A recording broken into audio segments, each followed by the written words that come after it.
សួស្តីអ្នកទាំងអស់គ្នា Welcome to Khmer Voices, where we shine a spotlight on the achievements of the Cambodian diaspora around the world.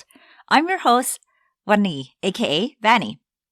A couple weeks ago, I attended a fabulous play in Vancouver called Cambodian Rock Band, and the show I attended had a pre-show discussion with a cultural consultant, which I went to, and of course, I had questions. And this, Mang Paon, is where I met and connected with other Cambodian people in Vancouver. Yay! By the way, if you're interested in seeing Cambodian Rock Band in Vancouver, there are limited tickets left, with the last date being April 6th. So that's 1 week from the release of this episode. I love that it showcases another part of Cambodian history beyond the Khmer Rouge, even though we can't ignore that's a major part of our history. And the storytelling weaves in rock and roll with family expectations, deceit, grief, trauma, all the while offering comedic relief to make the heaviness easier to digest. Check out the show notes for the link to get tickets. Now, the culture consultant for the Canadian premiere of Cambodian Rock Band is, in fact, my guest today, Sopheaktra Heang. He also goes by Peter. Sopheaktra, or Apea, as his mother endearingly calls him, owns and operates a successful floral event company with his wife. And they started the business having no experience with flowers, only a desire to be entrepreneurs. 11 years later, they've carved out a niche specializing in florals and decor for special events, such as weddings and corporate functions. Living comfortably now, knowing that he's loved, this wasn't always the case for him. Sopheaktra had a tumultuous past, never really establishing roots anywhere until adulthood. His family moved around a lot and he dropped out of high school.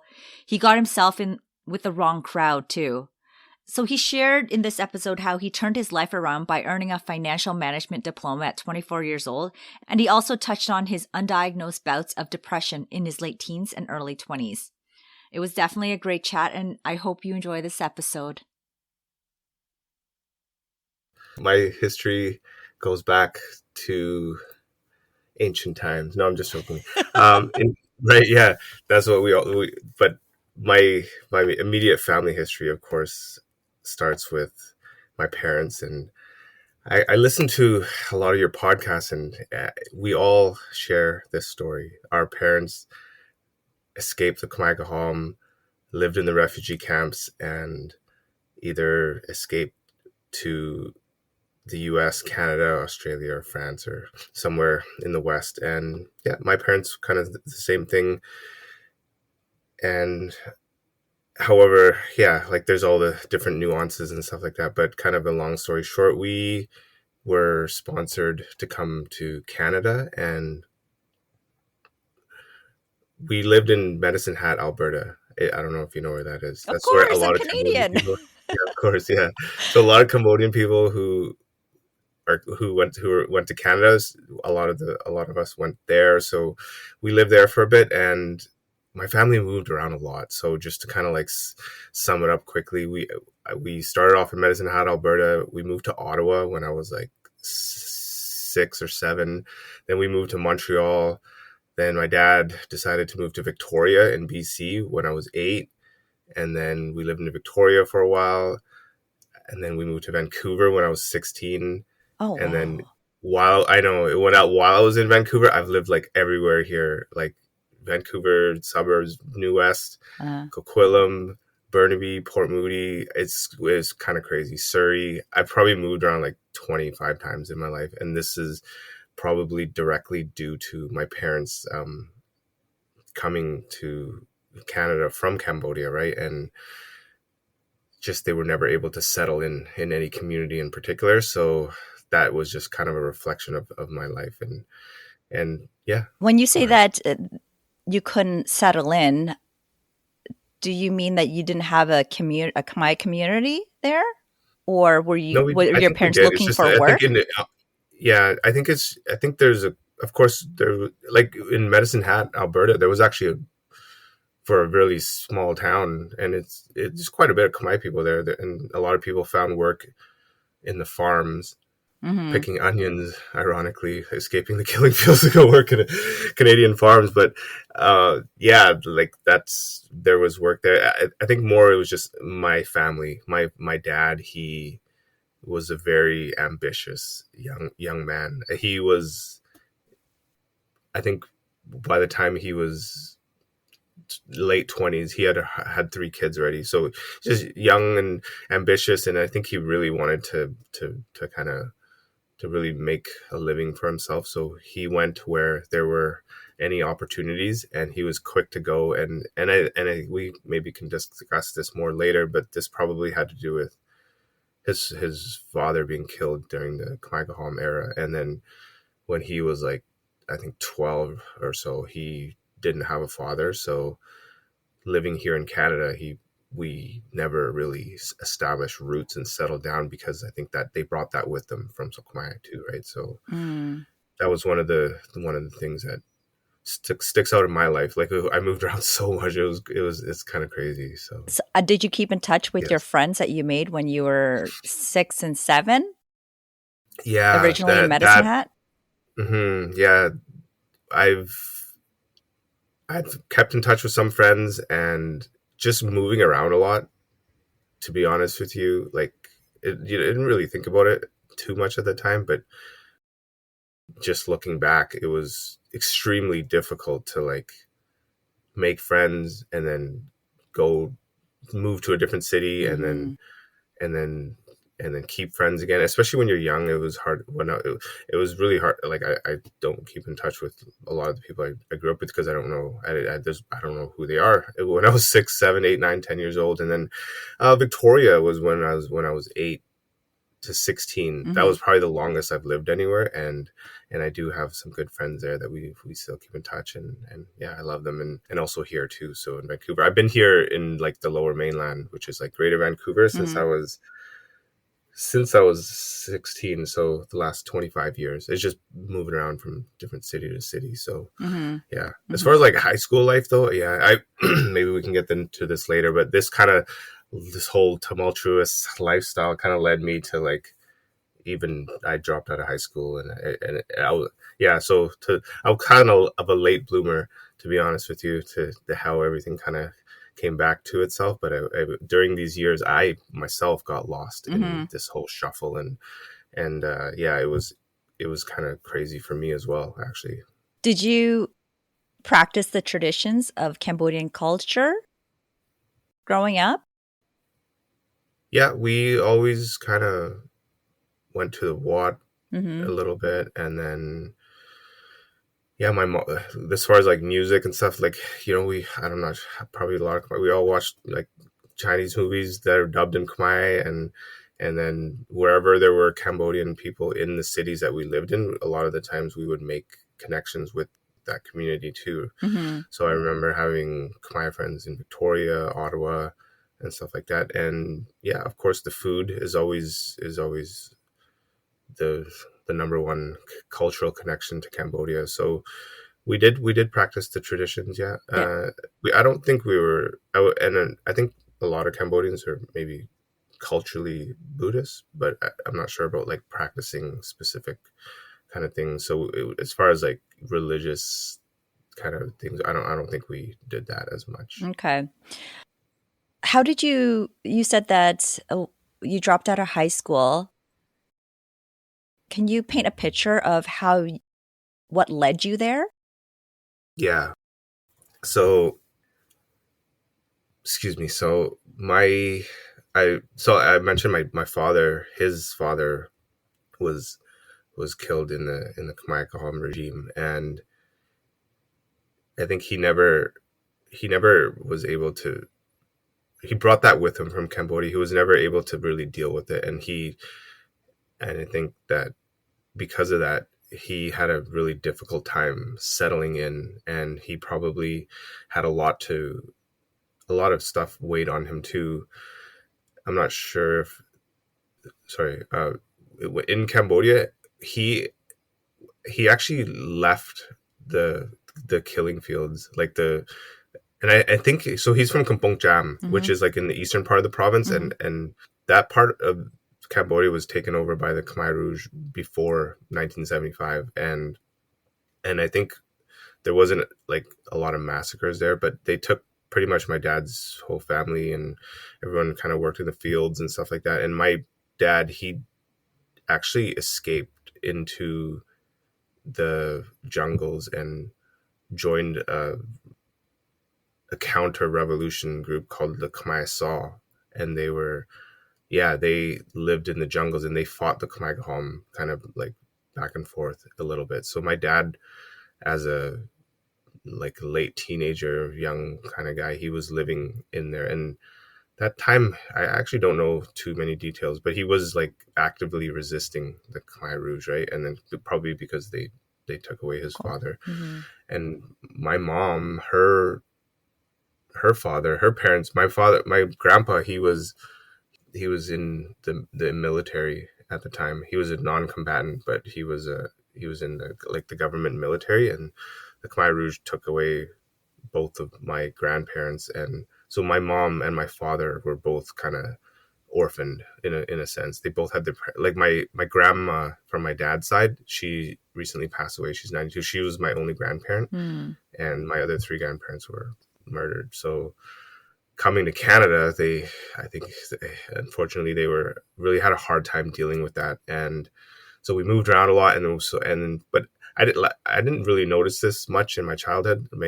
Had friends, you're a kid, and then when I was about 13 years old, some really tragic events happened. My parents separated, and this is when I'm coming into my own age a little bit. And then on a separate note, my aunt, her family, they were in Seattle, and she was actually murdered in 1998 or 1996. I'm sorry, can't remember the exact date, but yeah, and by another Cambodian person, and my cousin as well. So, and she was like 11 years old. So yeah, this all happened, and then I think for me, this is when like I think life kind of just hit me. I was like, oh, this is crazy. And then my dad moved around.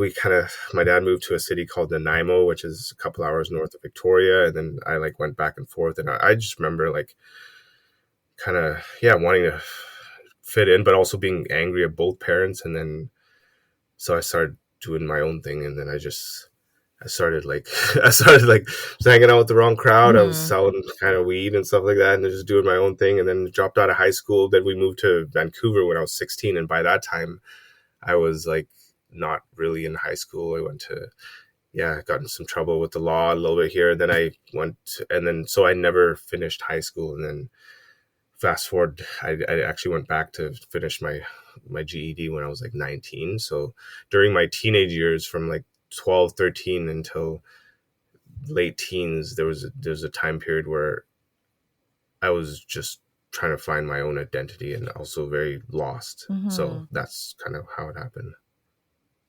Were your parents living with each other when they got divorced? Because it sounds like both your parents are in the Lower Mainland now. Correct me if I'm wrong.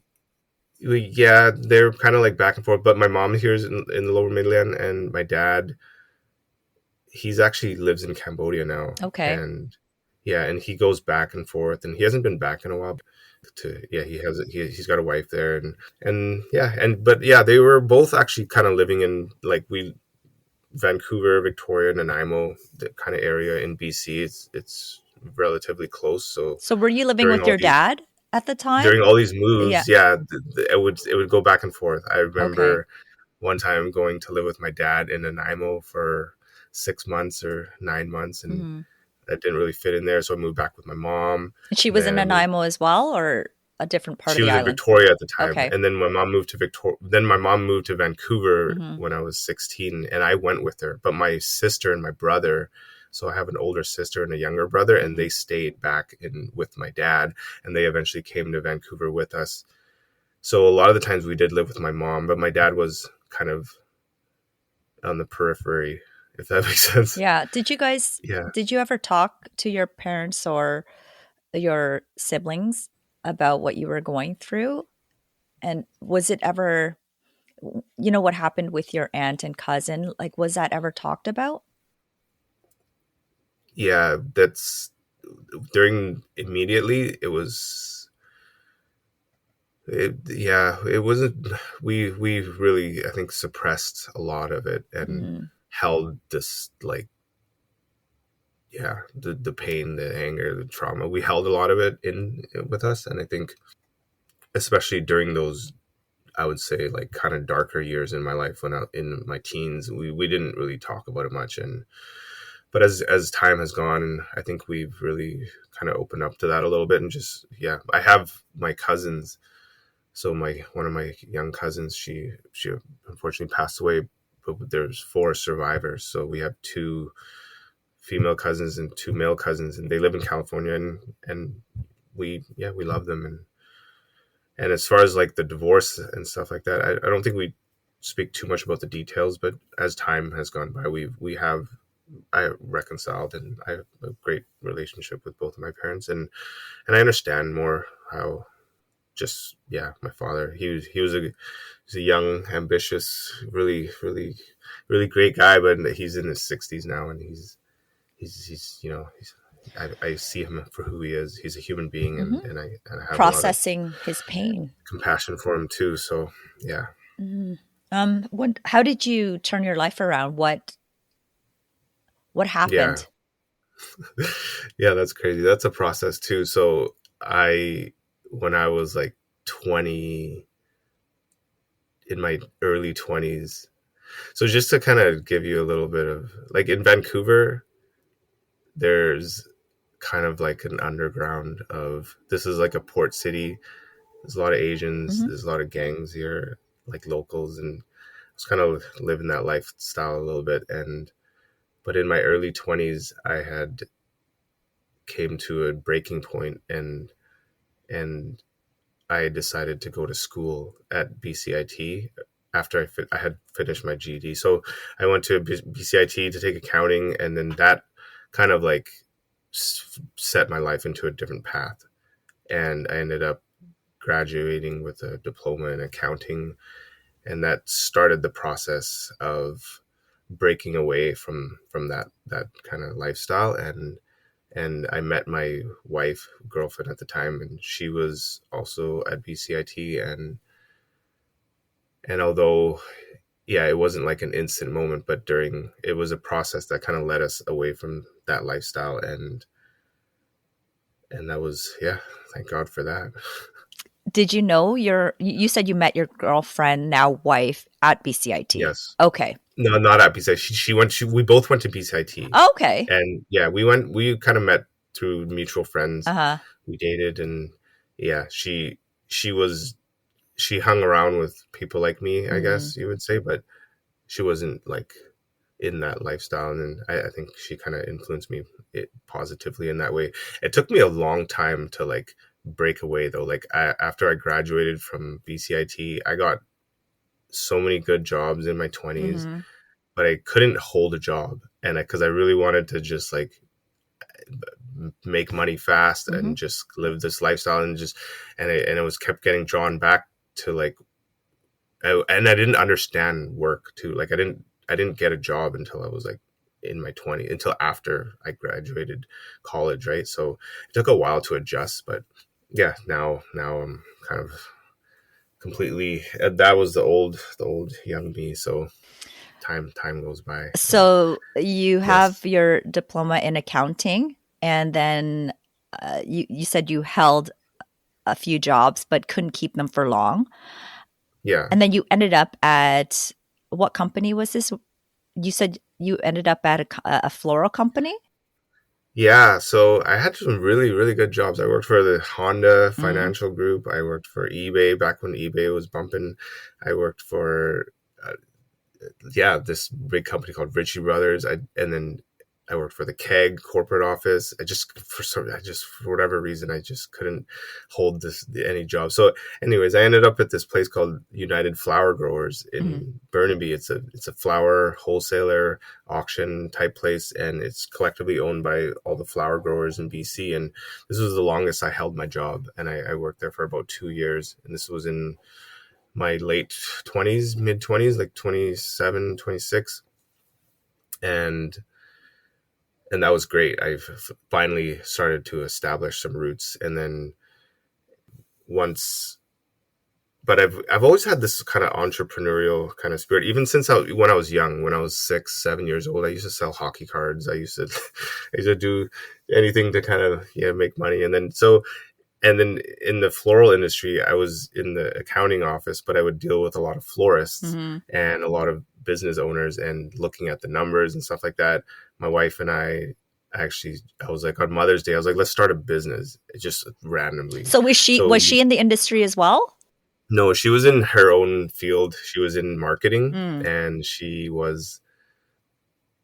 had good jobs as well. So we were both kind of, and I was working towards my CPA as like professional accounting, and we both kind of had this corporate kind of leaning towards. But then as soon as I was like, let's sell some flowers on Mother's Day, I'm looking at the numbers, the account. I'm like, I know we're going to make much money. And then we decided to sell some flowers on Mother's Day. And then we kind of never stopped. And we both left our cushy jobs and we started this floral business. And this was about 11 years ago. And it's been a whirlwind ever since. We put all our savings into it, and we lost all our savings, and we've kind of, like, business is not for the faint of heart. And we've really, like, and especially not knowing the floral industry. So we've had to learn as we go. And I think over the last 2 or 3 years is we really found a nice niche, and we've really settled into what we do. So we kind of specialize in decor, flowers, and business to business events, and we don't do that much retail. So that's kind of where we're at right now. And it takes a while to learn all these things, but we left a really kind of safe job to pursue something that we wanted to have ownership over, and it's took a while, but it's really helped develop both of us actually in the process. So tell me about how you started with Mother's Day flowers.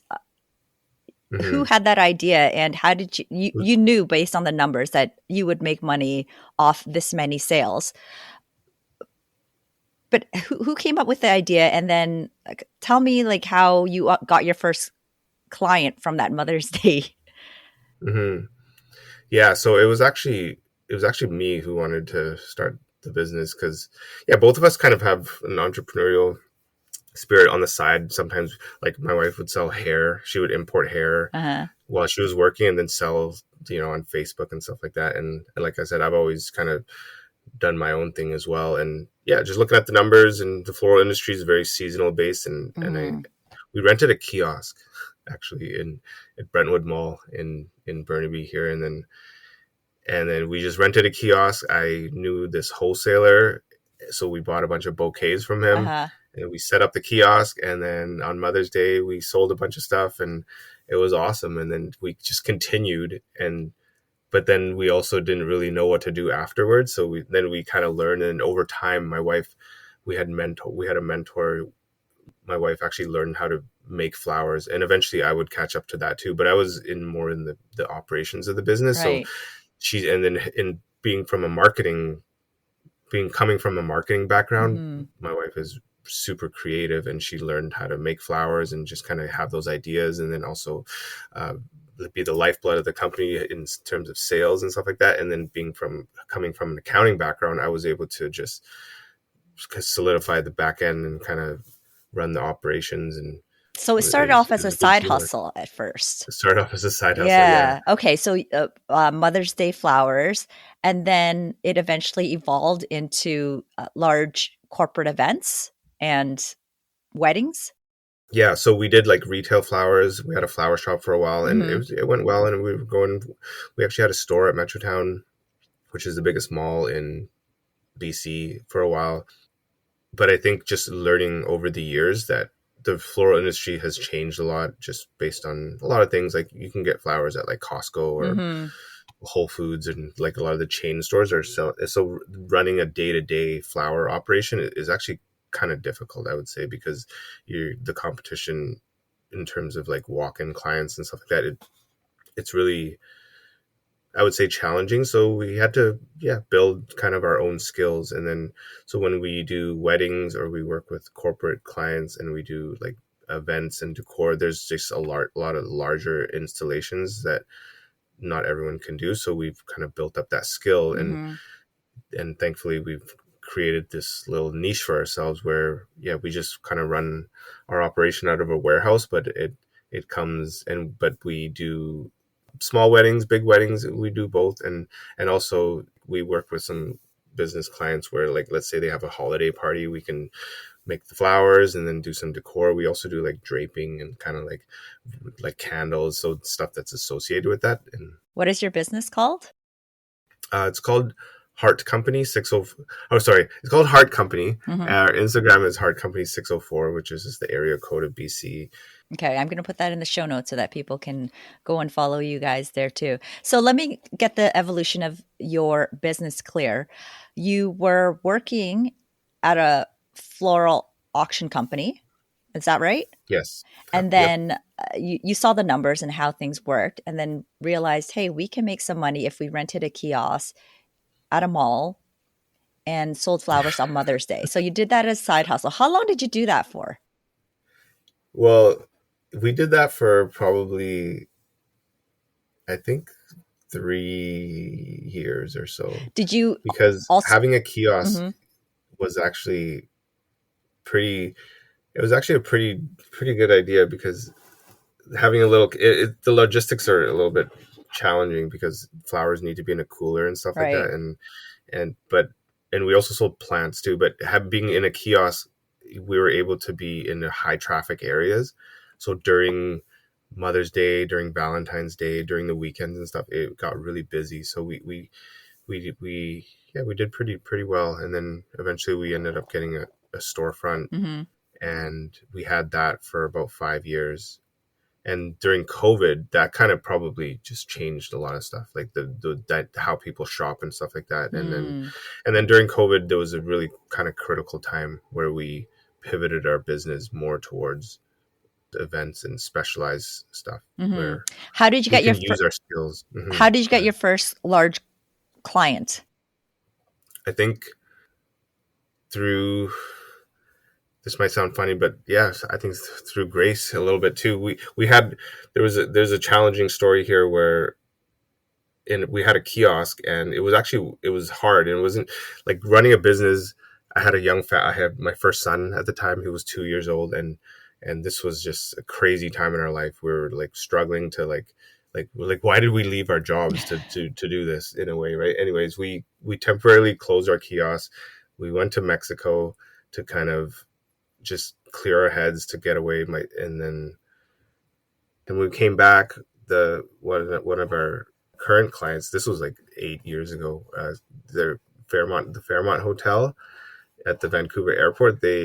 One of the people there, they were like, "What happened to your kiosk?" And then they emailed us, and then we got in touch with them, and then we started doing the lobby flowers for them, and just like little small things. And then ever since then, we've kind of just built up that relationship. And then over time, we've met another company, Brian Jessel BMW. So it's like a larger dealership here in BC, and we Hmm. do some of the events for them, and kind of just through word of mouth, through connections and contacts. And I think what we realized, like, lately too, is not going to find like all these customers. It's just establishing your relationships and building on the relationships that you do have, and that can grow from there. Awesome. Awesome.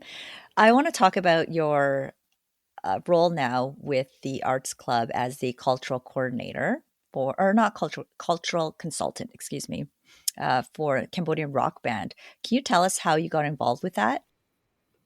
Yeah, thank you for that's good.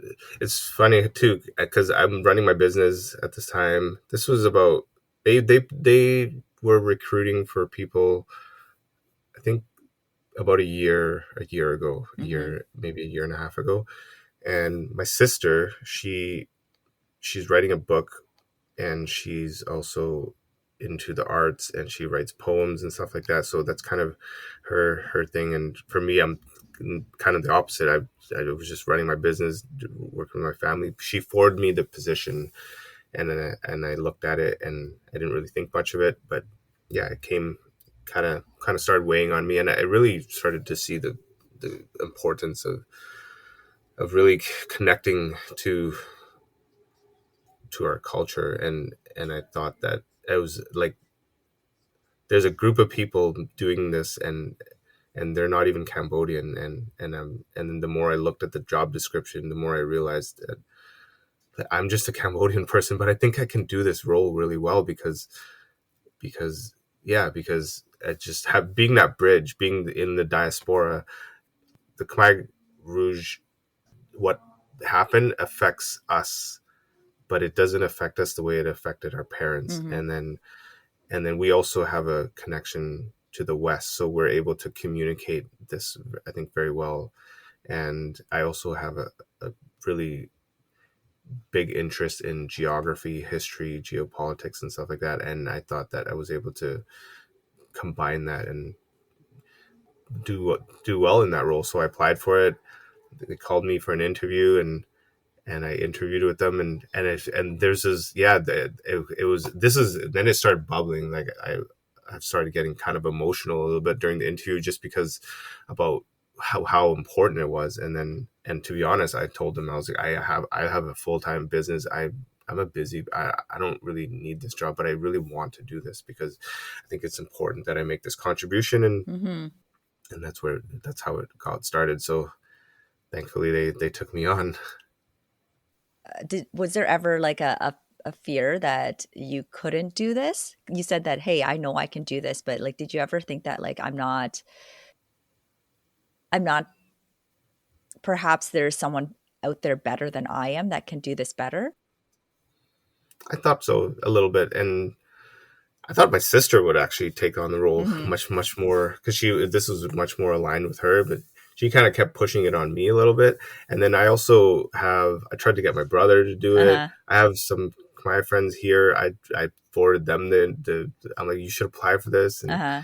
and it's just trying to get this out there to anybody but me, Uh-huh. actually. But and then and then I think just the more like, and it's not like super complicated. It's just being yourself, being Khmer, and how we can portray that information. And I think for me personally, just having, because like you said, it's not a monolith. Like, it's not like the Khmer people that they're so, with being let's say a cultural consultant, understanding, let's say, my parents' point of view, our point of view. There's also people that live in Cambodia. There's Mm-hmm. people that live in different countries. So how that all affects. So having these different kind of points of view, and then my understanding a little bit of history, I guess, and geography.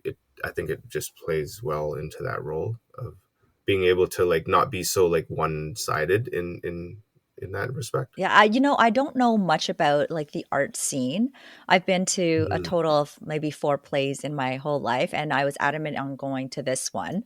I know that it started off in California. How does the play world work? That's a good question. This was my first play, so Uh-huh. this was very new to me as well.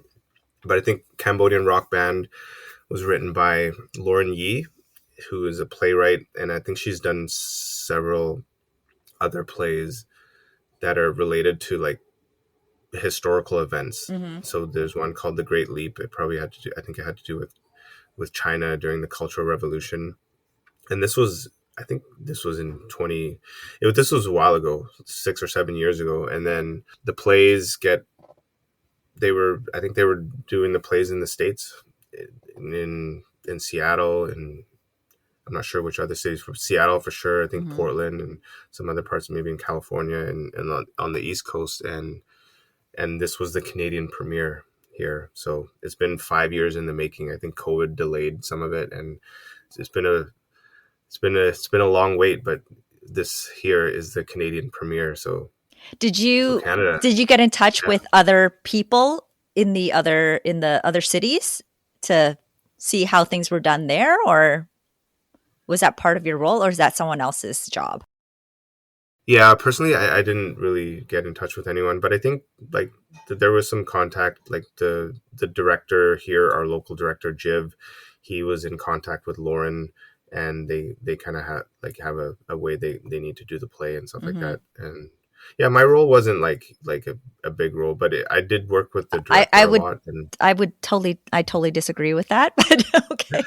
yes, thank you. Yeah, no, you're right. Like I tried to I tried to go beyond the contractual obligations of, like, just aside from the, the whatever. But I working with the director, I was able to just kind of convey some little nuances and stuff about Khmer culture that are important.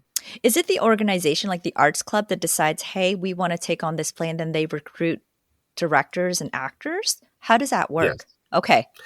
Yeah. So Arts Club is a nonprofit in BC, and they do so many plays Mm-hmm. here, and I think it's a big organization, and they really, I'm not sure how they took on the Cambodian rock band, but they obtained the right to distribute the Canadian premiere, Mm-hmm. and then they put out a call for the cast and the directors, and I think both within Arts Club and then also from other places. I know that some of the actors, the drummer, he came specifically from Hong Kong to do this role. There was actors from Ontario that came to do Mm. this role, and yeah, the call is out from all over the place, and people came to Vancouver to really make it happen. And it's a beautiful play. I think, and I think you would agree. Mm-hmm. You saw it. I've seen it 7 times, and I think I'm going to go again this week. And it's a combination of culture, music, history, tragedy, comedy, and it all kind of comes together. And it's a nice way for Khmer people to feel and see what happened. Mm-hmm. And I like I mentioned in my message too, I really appreciated that it went beyond the Khmer era and showed another part of our culture that I think a lot of people didn't know. Because my husband, he did not know Hmm. that rock and roll is so big in Cambodia. And I'm like, yeah, I know. my parents listened to that, but I don't have any of the songs on my playlist, but I think I should seek them out now. I think your brother was doing that, right? Yeah, you got to do that.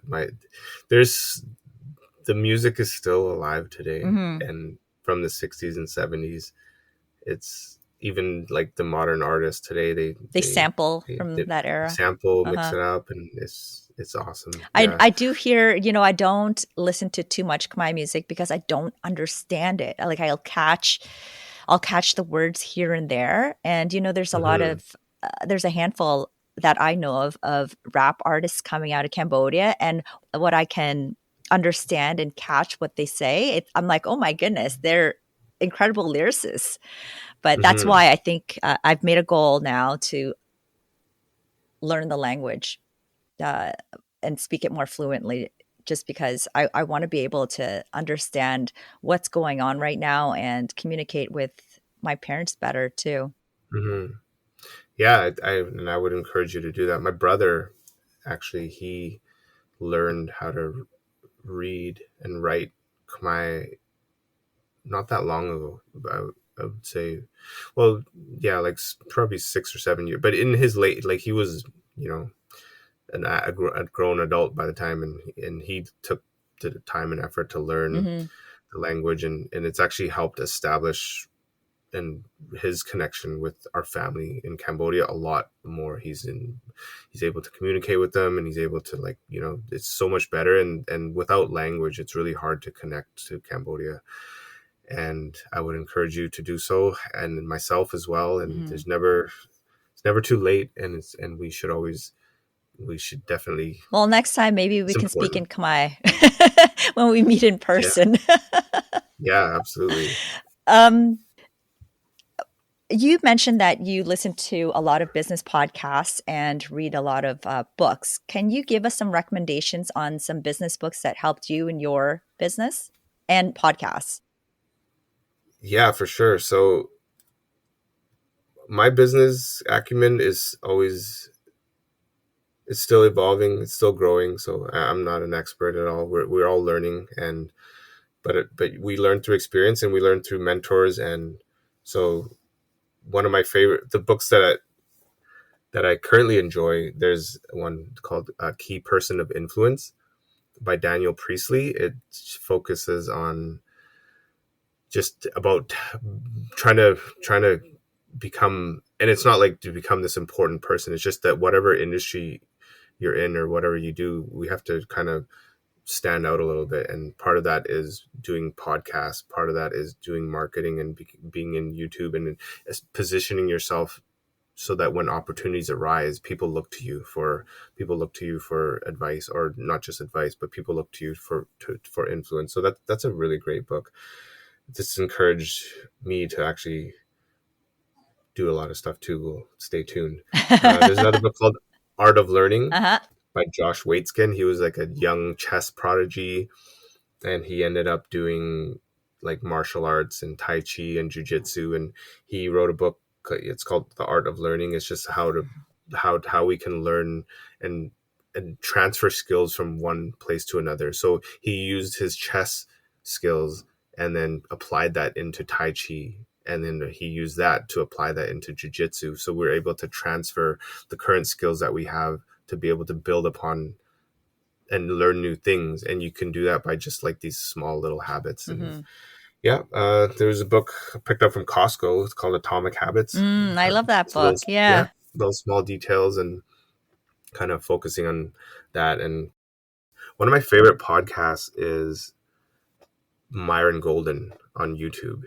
He's an African-American YouTuber who's in his 60s. I think he was born in the segregation era, and because of that, they had to like amputate his leg, and like so he grew up in a really, really difficult time, and because of that, and he I think he said he was born with polio. So and if he was if he was born white, he would have been fine, but because he was born black, they had to amputate his leg. And so he's faced a lot of trials. I think he lost his son. Like his son died when his son was 20. So he's been through quite a bit. And anyways, he does a business podcast, and it's based on biblical principles from the Bible, and it's not a religious thing. And the whole concept is like, is be, do, have. Like we all want to have a lot of things and we all want to do a lot of things, but in order for that to happen, we have to be that person. So, and this actually, it's just mind changing, mind blowing. And this is the best podcast ever. How long are his episodes? They can range from 20 minutes, 30 minutes, 40 minutes. Okay. Yeah. And I think for me personally, like how I applied that into my life was, even in the last 2 years, instead of focusing so much on my business, I've actually taken a big step back and then focusing on myself. And I actually returned to university. I'm in my 40s too, which is crazy. So I'm finishing up my business degree for various reasons. I've taken up like martial arts with my son, and there's never too late to do anything. And as long as we're working and becoming the person that you want to be, the results will happen after. Like your business, you will grow, not because your business, it will grow because of who you are. I want to talk about advice tiers. Sorry, are you done with your podcast now? Yeah, and there's just another podcast called A Little Bit Better. The narrator, she reads books and summarizes them into 20-minute videos. So if you want to learn about a book very quickly, A Little Bit Better. It's called A Little Bit Better. Okay. So yeah, Myron Golden and A Little Bit Better. There's actually, there's not books, but there's some Khmer influencers that actually kind of really motivate me too. There's one called, you can find him on Instagram, is Randall, but he runs a fitness apparel company called LiveFit, LVFT, and he's a Cambodian American, and he's done really well for himself and positive. And then there's a YouTuber called JL Jupiter. He's a food blogger. He's Cambodian American, and just the positive vibes and what he's built from. I remember watching him several years ago from small subscriber to now he's doing really well. So there are a lot of Khmer Americans, Khmer Cambodians who are doing really well for themselves, and we need to celebrate them and celebrate them and see what they're doing. Yeah, I love seeing what uh, this generation and the younger generation, especially, they're just putting themselves out there and having other Hmm. people see us. And I love that we're actually celebrating ourselves. I want to talk about advice to your younger self. You say, number one, know that you are loved. Yes. Were you talking So to like your, how old are you there? yeah, I would be right. Those going back to our conversation during my teenage years, and I think during those years, I I think yeah, I don't know. I never went to the doctor, but there was a time there was I was seriously depressed during this time. Like Mm-hmm. I was just not motivated to do anything meaningful. And I think being born with and we're all born with a lot of talent and a lot of skill and a lot of things, but if we don't nurture it, it's really, it can be wasted talent. So like yeah, I played sports all throughout when I was younger, and then so for my advice to my younger self is that to know that you're loved is no matter what happens with our parents, no matter who put you down or whatever happens in your life, there are more people that are for you than there are against you, and that you are loved, and you don't need to find validation outside of yourself. It's the validation comes from within, and we gotta really dig in and not listen to those voices that kind of get you down, right? So to Mm-hmm. just to know that, not to seek it, but to know that Mm-hmm. you are loved. Mm-hmm. Did you did you have a hard time connecting with your parents since they were separated? No, no, I think my parents are my dad a little bit.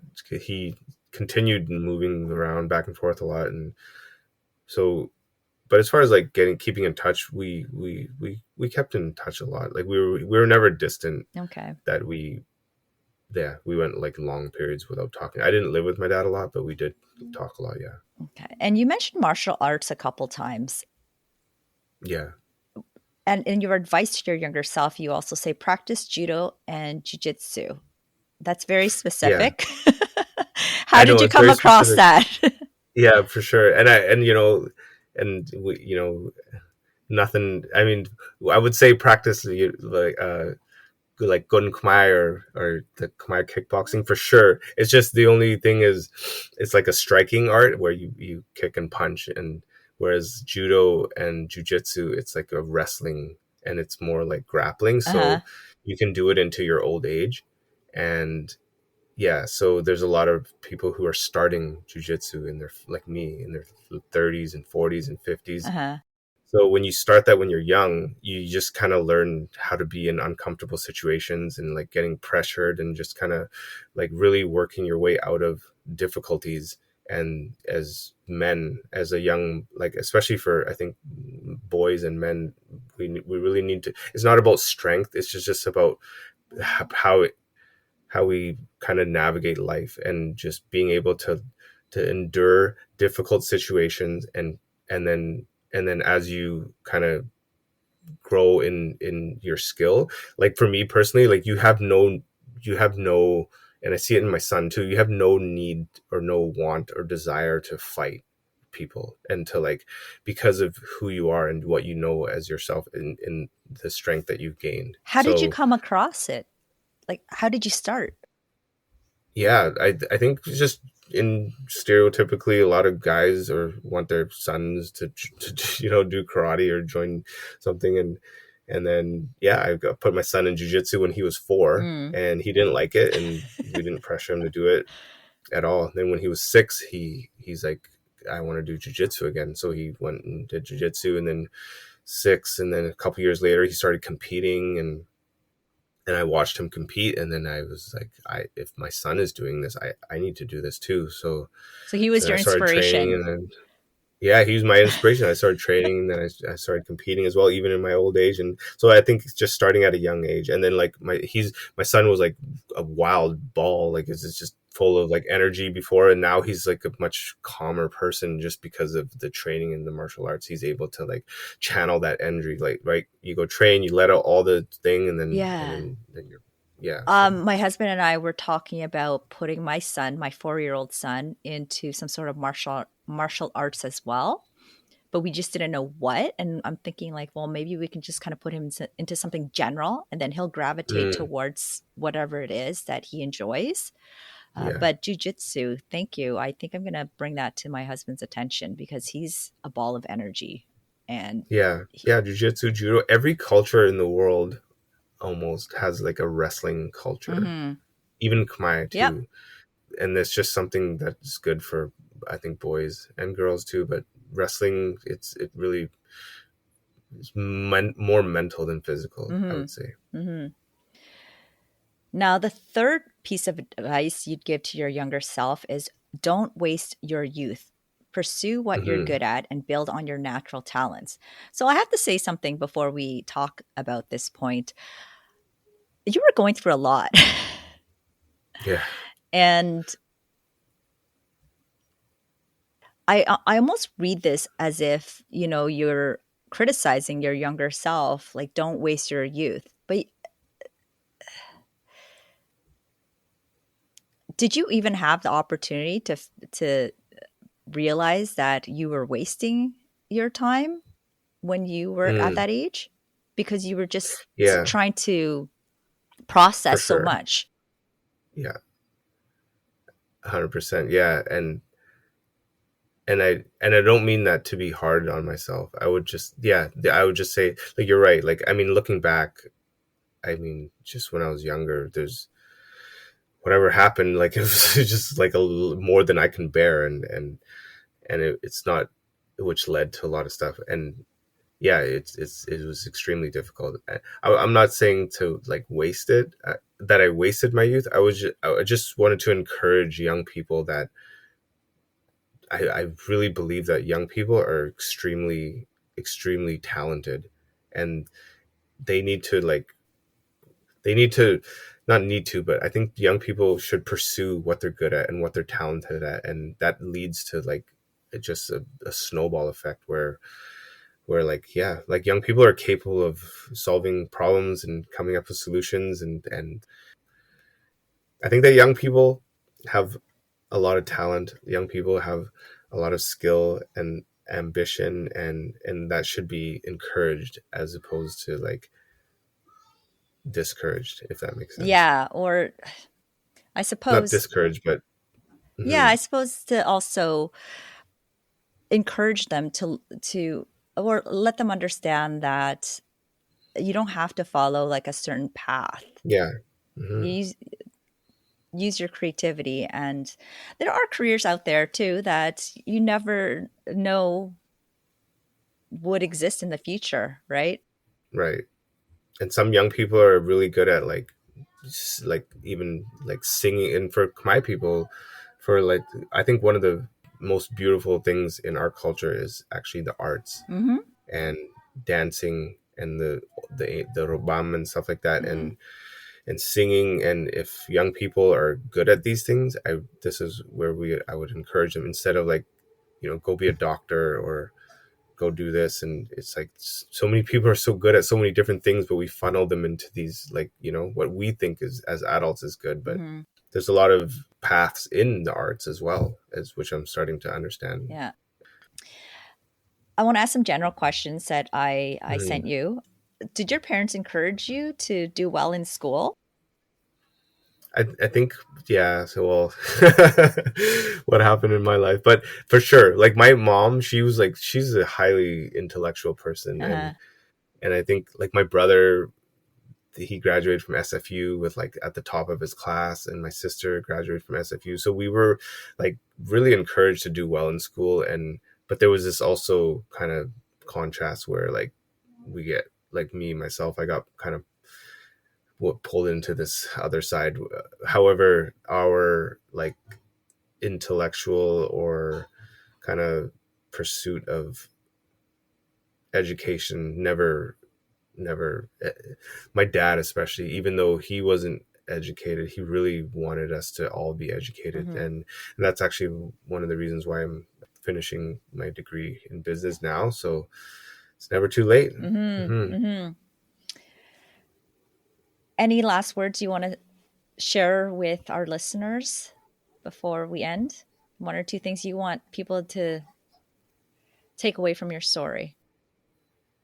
Yeah, I would just say, firstly, like, thank you for doing this, and thank you for really, exploring our Khmer culture, because I think all of us can understand, growing up in Canada or the US or elsewhere, it was hard with our identity, trying to balance like what we love and what we know versus like also kind of like what just going into the West, but also like having a little bit of unresolved kind of tension, I think, within the Khmer community as well, because there was not any justice served during the Khmer era, right?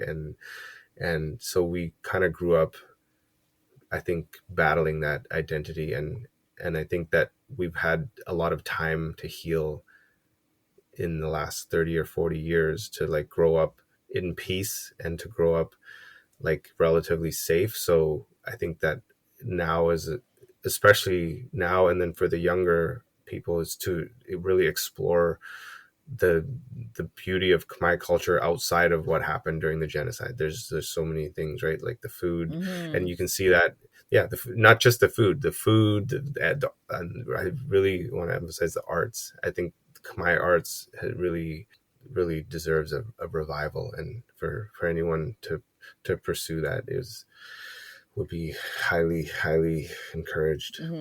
So speaking of the arts, can you remind me when the last play is, and how many dates are there left, and can people still get tickets to go see the Cambodian rock band in Vancouver? Yeah.